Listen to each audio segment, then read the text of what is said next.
Bien, la sesión pasada terminé con una pregunta. Eh, ¿Existe otro tipo de ungidos, además de los reyes, como fue el caso de Saúl o el caso de David? ¿Existía algún otro tipo de ungidos que ustedes sepan?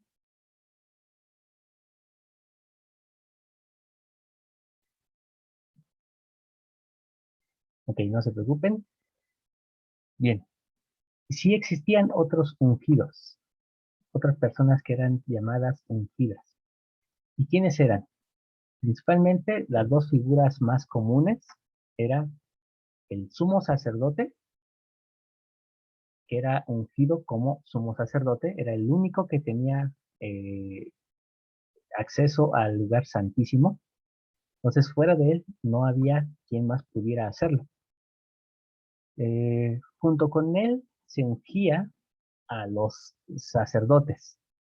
Es decir, tenemos al sumo sacerdote y a los que le siguen, a los sacerdotes. Ellos también eran ungidos para poder obrar y actuar dentro del tabernáculo, principalmente en el lugar santo. El lugar santo tampoco era un lugar que fuera de acceso a todo público y ni siquiera los levitas podían entrar al lugar santo. Hermana Rosalinda. Esto aplica dentro de la tribu de Leví, con Aarón y sus hijos, que fueron los principales. Pero ahorita que menciona sumo sacerdote, Caifás fue ungido en los Sí, tiempos de Jesús. sí, tenían que ser ungidos. Ahora, yo entiendo que cuando fue ungido Aarón y sus hijos en la tribu de Leví, el que efectuó esta ceremonia fue Moisés, tenía la autoridad, Ujú. pero ¿quién ungió a Caifás? Pregúntome yo. Buena pregunta, hermana. De hecho, hay, bueno, para entender el sacerdocio en los tiempos de Jesús, lo voy a explicar muy brevemente porque para no desviarnos del tema, pero el sacerdocio en la época de Jesús ya era un sacerdocio corrupto, es decir, ya desde los tiempos de los macabeos se había elegido una casta de sacerdotes eh, por política, no por derecho. Entonces, el sacerdocio ya en los tiempos de Jesús ya no era un sacerdocio legítimo. Sin embargo, quienes hacían esta ordenanza, los antecesores, es decir, otros sumos sacerdotes podían ungir a los que seguían. De hecho, se supone que parte y ustedes lo van a notar cuando vamos leyendo el libro de Reyes, poco a poco los profetas empiezan a perder autoridad para ungir a los reyes y empiezan a ser los sumos sacerdotes los que ungen a los reyes. Entonces llega a un punto en el que ya la figura del profeta está subordinada al sacerdote del orden de Aarón, de tal forma que entonces un sacerdote podía mandar a matar a un profeta. Ahí es donde vemos que cómo se va corrompiendo el sacerdocio. Y eso fue lo que ocurre en los tiempos de Jesús. Gracias. Eh, entonces, ahí ya llevamos dos figuras de unción, sumo sacerdote y sacerdotes. La siguiente figura de unción, eh, que es muy popular en el Antiguo Testamento, es los reyes de Israel. Todos los reyes tenían que ser ungidos. Si un rey no era ungido, es decir, si el sumo sacerdote no iba y lo ungía, entonces no era aceptado como rey. Ustedes van a encontrar en la Biblia el caso, por ejemplo, de Abimelech, que quiere usurpar el trono de David y se gana el favor de ciertos sacerdotes para tratar de ungirlo. pero a final de cuentas, se adelantan y ungen a Salomón. Entonces, ahí vemos otro caso importante, pero el caso de los reyes todavía adquiere otro valor adicional. Cuando un rey era ungido, cambiaba su estatus. ¿Qué quiere decir eso que cambiaba su estatus? Es decir, ya no era considerado uno más del pueblo de Israel, sino que se le apartaba como hijo de Dios. Esa era una de las características principales que distinguía a un rey. En el momento de la unción, adquiría el estatus de hijo de Dios. Esto a nosotros nos empieza a revolucionar un poquito la mente, porque generalmente consideramos que todos somos hijos de Dios y en un sentido espiritual, pues sí, Él es el Padre de los espíritus. Pero nosotros realmente somos hijos legítimos, es decir, somos hijos ungidos hasta el momento en el que somos nacidos de nuevo. Si no nacemos de nuevo, entonces no podemos ser hijos ilegítimos, vamos a decirlo así. Espero no confundirles, son dos términos diferentes. Una cosa es ser hijos de Dios porque Él es el Padre de los Espíritus, y otra es ser hijos de Dios por convenio. Hermana Rosalina. De ahí viene, creo recordar que había dos palabras, huios y tecnones. No recuerdo cuál se le aplica a cuál, pero unos eran los hijos así normal y otros ya eran los hijos como nosotros, que ya somos del convenio. Así es. Gracias. Entonces, en ese sentido, nosotros lo comprendemos mucho mejor, porque podemos saber que hasta que haya un nacimiento nuevo en nosotros, pues no podemos ser considerados hijos de Dios en su plenitud. No podemos llegar a ser herederos ni coherederos hasta que entremos en ese estatus. ¿Qué pasa? Que cuando el término Mesías llega a Roma, se convierte en la palabra Cristos, que nosotros conocemos, y en griego la palabra Cristo tiene una connotación todavía mucho mayor. ¿Cuál es esa connotación? Decíamos, nada más para que quede bien claro, que en hebreo el ungido adquiere un carácter de hijo de Dios. Pero en Roma, cuando el emperador adquiere el título de Cristos, el emperador no se convierte en hijo de Dios, se convierte en Dios. Esa es la gran diferencia.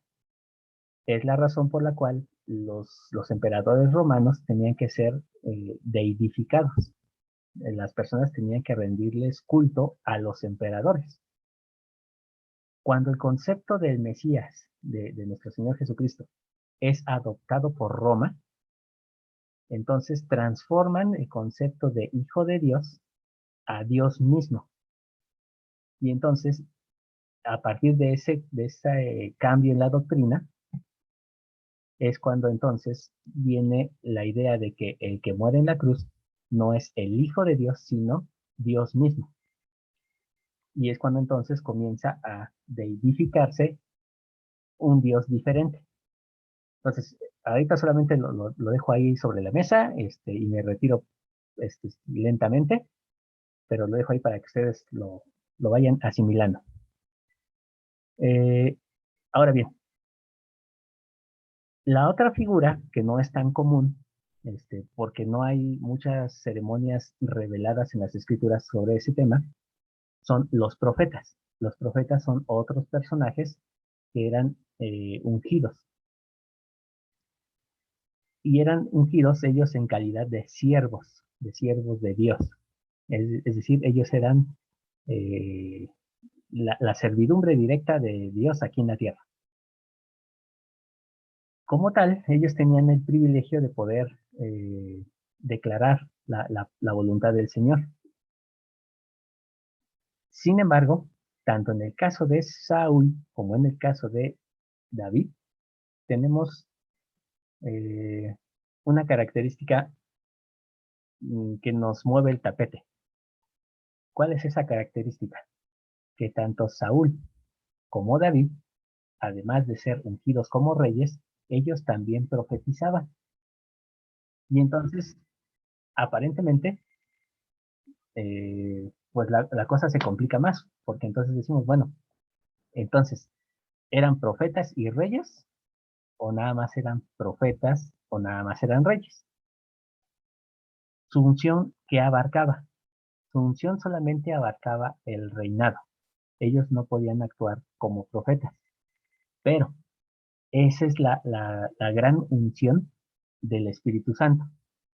Cuando el Espíritu Santo cae sobre una persona, no necesita ser apartada. Eso es lo que quizá nos cuesta un poquito de trabajo entenderlo.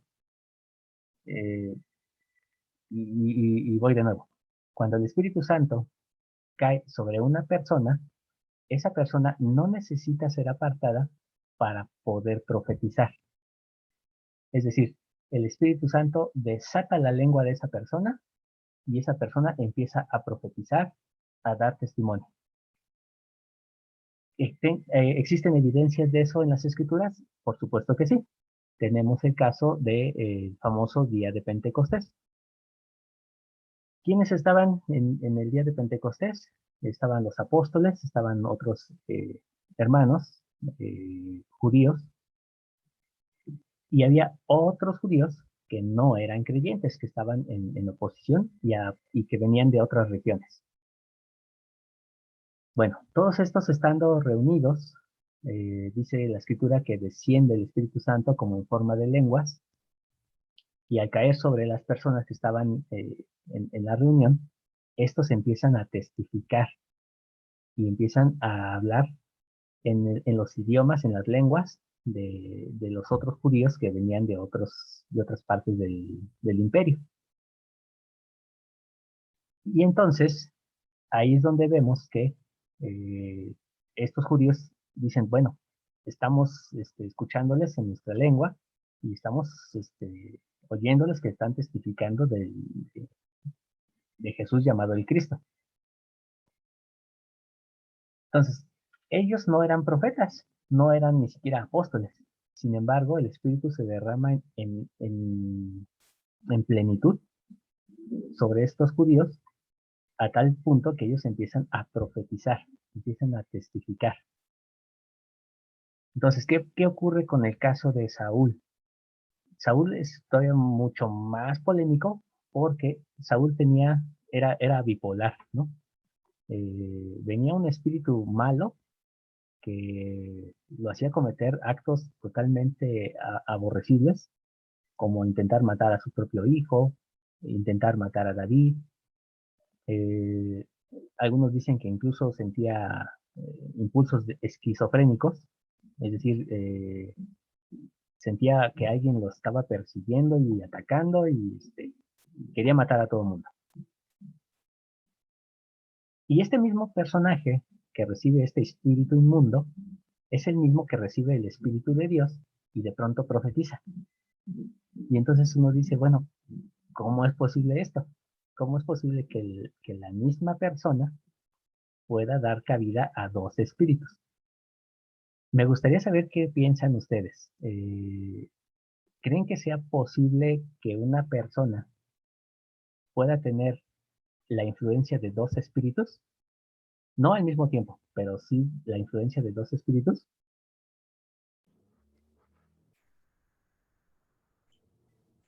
Adelante, hermana Rosalina. Bueno, si me permiten, lo voy a ejemplificar con mi persona.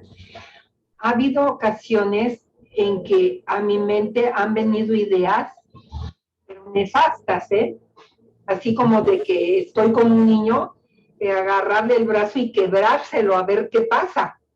Y sacudo mi cabeza y yo digo, Señor, en el nombre de Jesús, mi mente quede sujeta a mi Salvador y yo no tengo por qué pensar eso.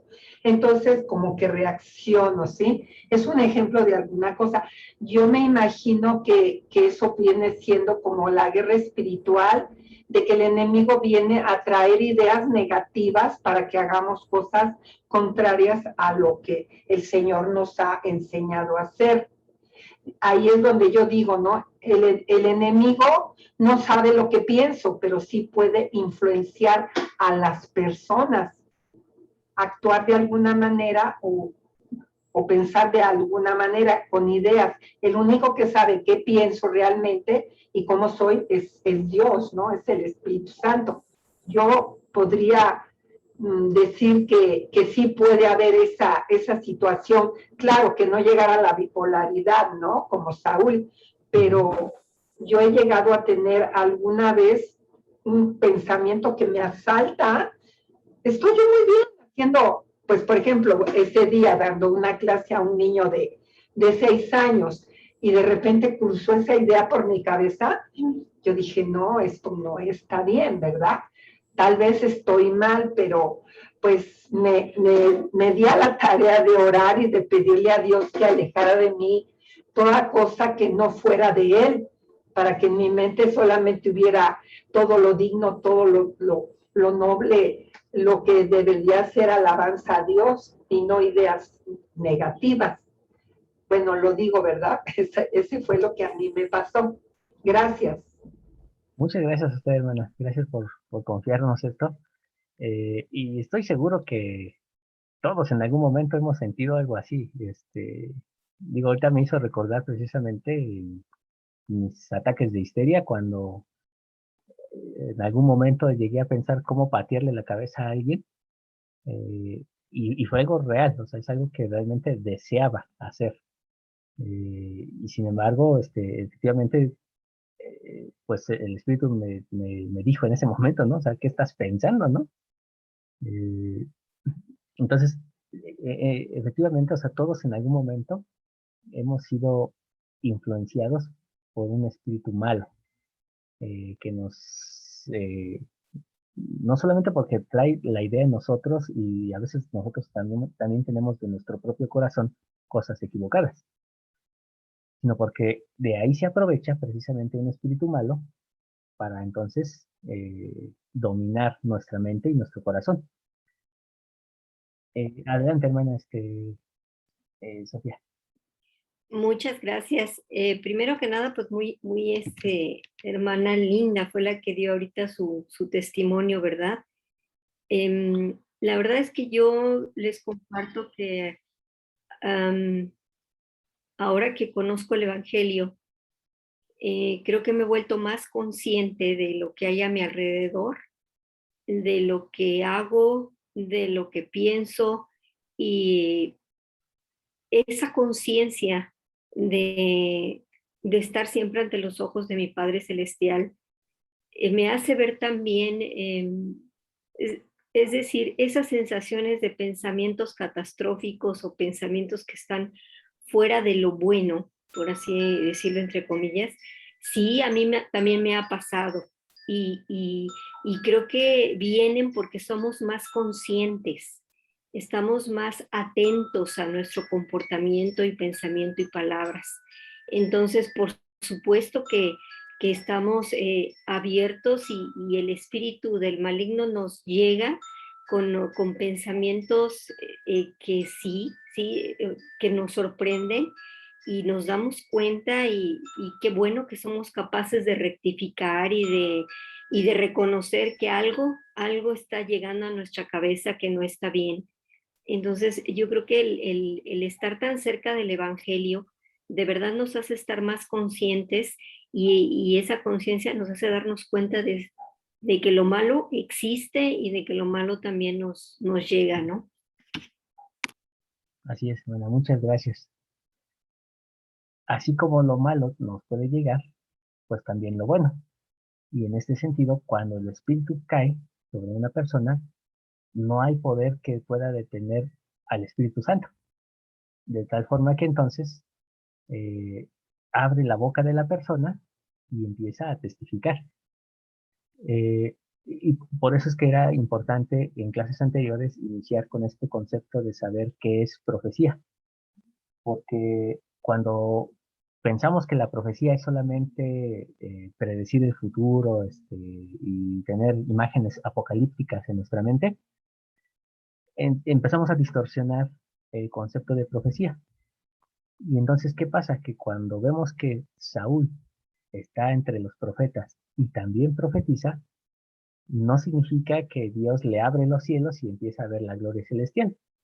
No, significa que él entiende la parte mesiánica, es decir, el propósito de tener a un ungido dentro del pueblo de Israel. Y entonces es cuando él empieza a hablar y profetizar al respecto. Las profecías de Saúl no llegaron más allá, vamos a decirlo así, y a lo mejor está un poco mal que yo lo diga, sobre todo porque no tengo todas las evidencias, pero vamos a decirlo así. Las profecías de Saúl no llegaban más allá del techo de la cueva, a diferencia de las profecías de David. David tuvo mucho más el derramamiento del Espíritu Santo hasta un punto en el que él no solamente hablaba de su propio proceso de unción, sino de la unción del Mesías, del Mesías príncipe, es decir, de nuestro Señor Jesucristo. Y entonces, por eso es que David, sus profecías trascienden y están escritas actualmente en los Salmos, porque él, a través de las cosas que él vivió, el Espíritu le declaraba cosas que estaban por venir. Entonces, eso es lo que significa también la profecía. Muchas veces cuando escuchamos a la primera presidencia o al quórum de los 12, que nos invitan a poder escuchar la voz del Señor, ellas nos tratan de enseñar cómo hacerlo, cómo lograrlo. Sin embargo, debemos de pensar que nuestras propias vidas son un instrumento en el cual Dios habla, Dios profetiza a través de cada uno de nosotros. Pero la profecía, la característica de la profecía, no es simplemente que Dios nos hable. Es decir, eso es revelación. Y cuando nosotros hablamos con Dios es oración. Pero la profecía es cuando estas dos cosas, la oración y la revelación, se conjuntan y hacen que nosotros abramos la boca.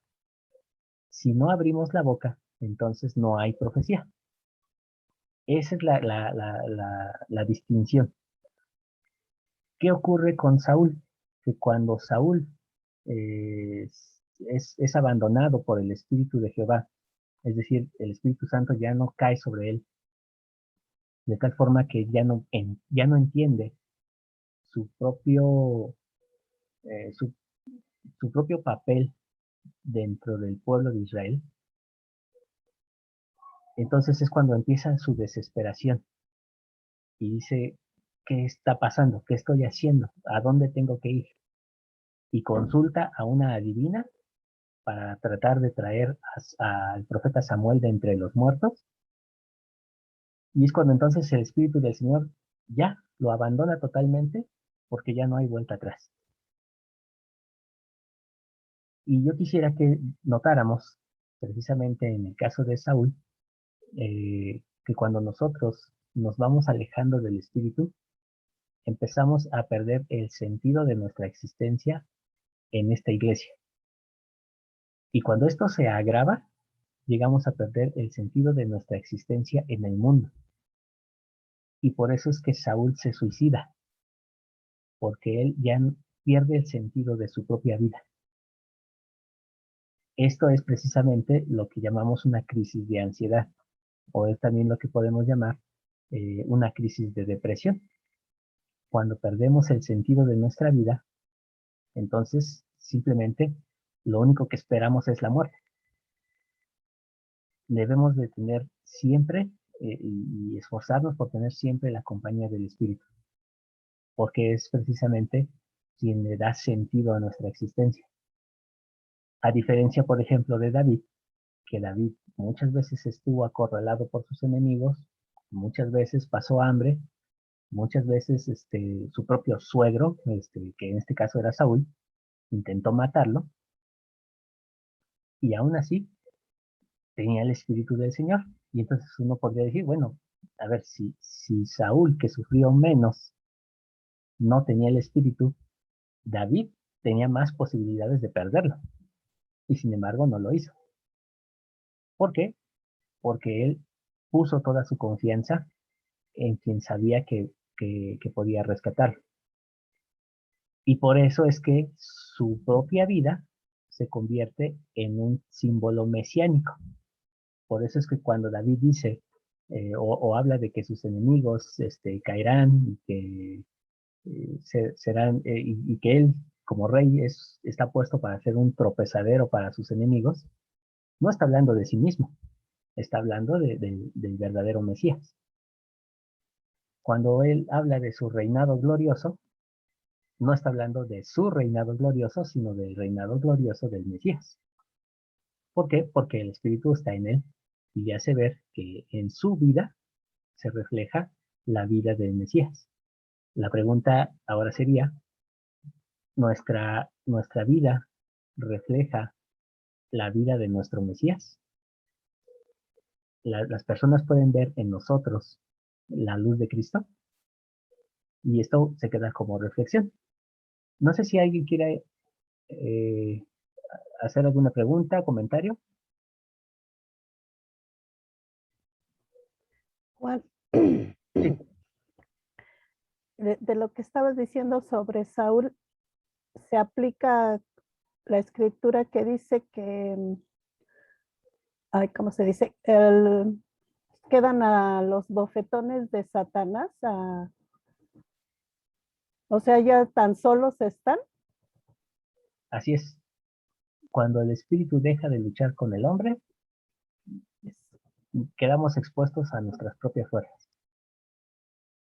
Y entonces si Satanás viene y nos da una bofetada, pues ahora sí que tendremos que soportarla con nuestras propias fuerzas. Y sí, efectivamente a eso se refiere. Sí, gracias. Ahora bien, ya para la próxima clase, ok, ok, sí se ve la diapositiva, ¿verdad? Sí, Para sí la se ve. próxima clase vamos a retomar solamente la parte del convenio davídico. Vamos a ver qué es eso del convenio davídico, con qué se come y qué repercusiones tiene en nuestros días. Les invito a que ustedes puedan analizar todos los versículos que están aquí. Es prácticamente un resumen de la vida de Samuel, de David y de Saúl. Son tres personajes que fueron ungidos y llamados directamente por Dios para ser Mesías, es decir, para salvar al pueblo en su generación. Eh, y bueno, que ojalá nosotros podamos comprender que en estos días de restauración, cada uno de nosotros ha sido también llamado. Y cuando entramos al templo, se nos da la unción para poder ser salvadores en el monte de Sión. Entonces, como salvadores, tenemos el privilegio de poder servir a los que ya han salido de este mundo, así como también a los que todavía están por venir. Nuestra labor es inmensa y tiene repercusiones eternas. Entonces, si nosotros nos vemos como Mesías también, esforcémonos por reflejar el rostro del Mesías en nosotros. Sé que podemos lograrlo, sé que el Espíritu Santo, por muy malos que podamos ser cada uno de nosotros, no dejemos que el enemigo nos engañe, creyendo que no somos dignos del Espíritu. El Espíritu se derrama sobre donde Él quiere, porque Él tiene ese poder. Confiemos en ese Espíritu, que es el Espíritu Santo, y entonces abramos nuestra boca en el momento adecuado. Lo comparto en el nombre de nuestro Señor Jesucristo. Amén. Amén. Amén. Amén. Amén. Muy bien, pues vamos a terminar con una oración. Gracias por haber estado en esta clase. Me da mucho gusto verles. Y pues vamos a terminar con la oración. Y Vania, ¿podrías ayudarnos con la última oración?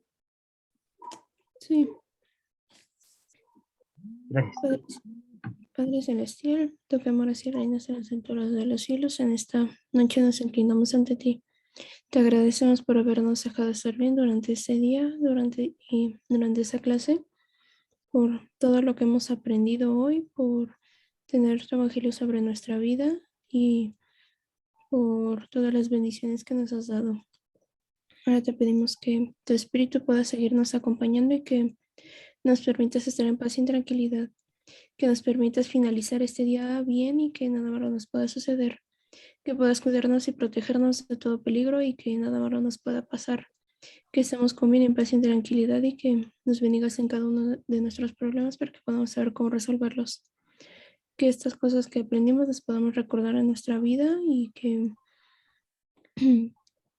que nada malo nos pueda suceder. Y eso es todo lo que te pedimos y lo hacemos en el nombre de nuestro Señor Jesucristo. Amén. Amén. Amén. Amén. Bueno, pues ahora sí, muchas gracias. La próxima semana vamos a estar abarcando la vida del rey Salomón. Eso para que vayan dándole una repasada. Si sienten que o quieren que hablemos de algo sobre la vida de David, también manden un mensajito. Ahorita pues prácticamente ya nos saltamos su vida, pero bueno, ahí está en la diapositiva, se las voy a mandar para que ustedes la puedan estudiar. Pero si quieren que analicemos algo, me avisan para que lo podamos retomar y dar tiempo para analizar el tema. ¿Sale? Muchas gracias. Gracias. Sí, Gracias. gracias. Juan, una preguntota. ¿La clase anterior no la ha subido?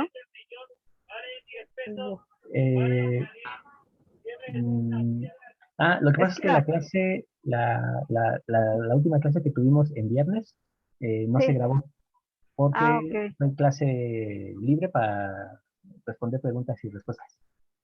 De acuerdo. Muchas gracias, Juan. Bueno, cuídense Buenas mucho. noches. Mando un fuerte Cuídense abrazo. mucho, Siga mejor, hermanos. profesor. Gracias. Cuídate, Juan. Come bien. Bye. Sí, Dios te guarde. gracias, gracias. Hasta luego y un gusto verte bien, Juan Carlos. Gracias. Hasta luego. Gracias igualmente. Gracias, bye. Bye.